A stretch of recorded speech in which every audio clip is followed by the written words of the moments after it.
तो બધા I'm Vivek Chauhan and today I make a vlog about Trimandir at Adalas, Ahmedabad, India, Gujarat. So let's start the video.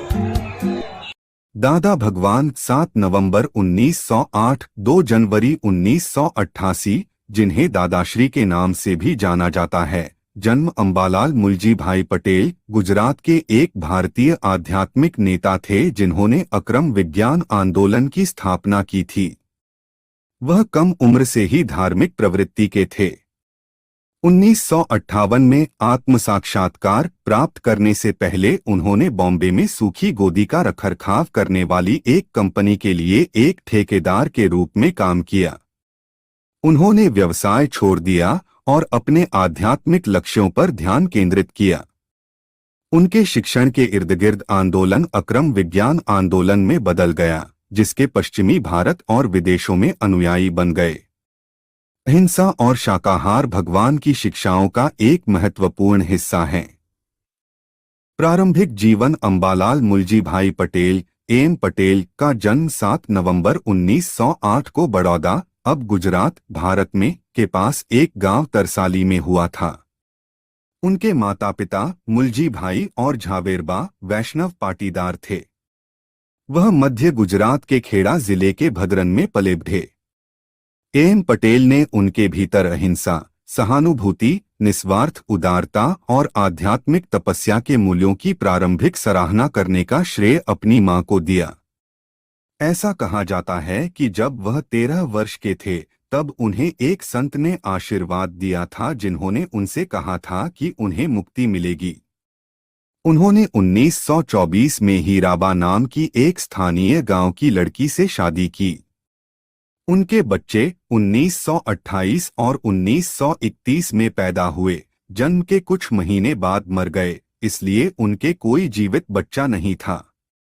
इस अवधि के दौरान वह श्रीमद् राजचंद्र के लेखन से भी प्रभावित हुए, जो एक जैन दार्शनिक थे, जो महात्मा गांधी के आध्यात्मिक गुरु और गृहस्थ और धार्मिक शिक्षक भी थे, जिनकी शिक्षा ने बाद में एक नए धार्मिक आंदोलन को प्रेरित किया।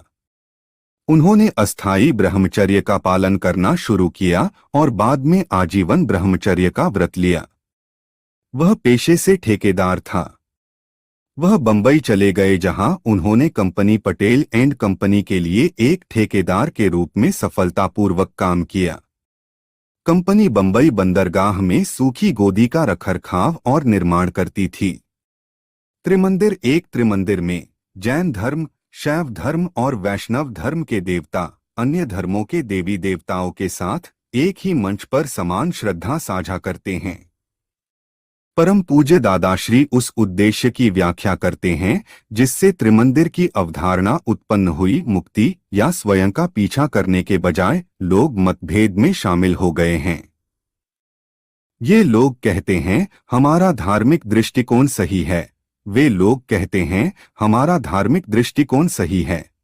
इस मतभेद में आत्मा और आत्मा से संबंधित सभी बातें नष्ट हो गई हैं। इस त्रिमंदिर मंदिर का उद्देश्य मतभेद को तोड़ना है।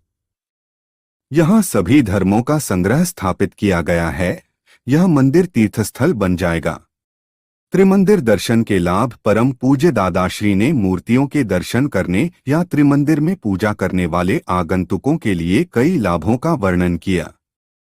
मौलिक स्तर पर त्रिमंदिर के आगंतुकों को देवी देवताओं के प्रति भक्ति से आशीर्वाद और शक्तियों, आध्यात्मिक ऊर्जा का अनुभव होगा। इसके बाद उन्हें स्वचालित रूप से निष्पक्षपाती दर्शन अनुभव होगा, जो उनके पिछले जीवन के किसी भी मतभेद भाव, धार्मिक रूप से विभाजनकारी इरादे को शुद्ध कर देगा और चिंताओं से मुक्त करने की शक्ति मिलती है और उन्हें आत्मज्ञान, आत्मबोध और मोक्ष तक पहुंच मिलती है। अहिंसा की वकालत के हिस्से के रूप में सात्विक सिद्धांतों पर आधारित सख्त लैक्टो शाकाहारी आहार भगवान के लिए महत्वपूर्ण था।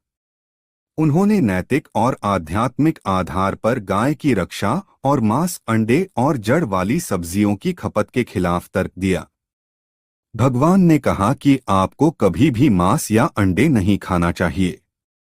आपको आलू, प्याज और लहसुन नहीं खाना चाहिए, भले ही आपके पास कोई विकल्प न हो।